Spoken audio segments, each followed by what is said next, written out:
Good day, teachers and classmates. My story is about The Fox and the Grapes by Aesop.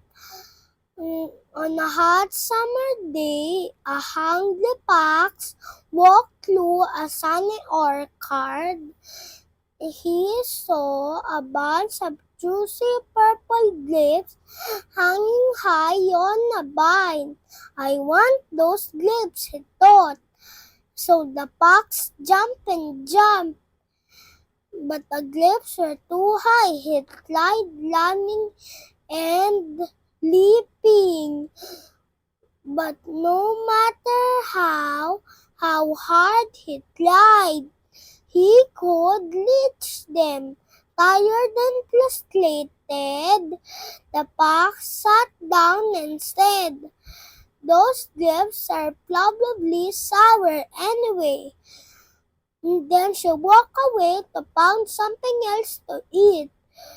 He wondered. The fox found the apple on orchards with sweet apples on the ground. Overjoyed, she ate the apples and felt happy and full.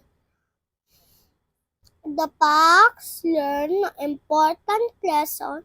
Even things don't work out, better opportunities may come when you least expect them.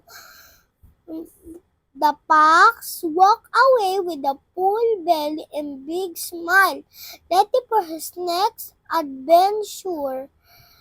The core value of my story is competence.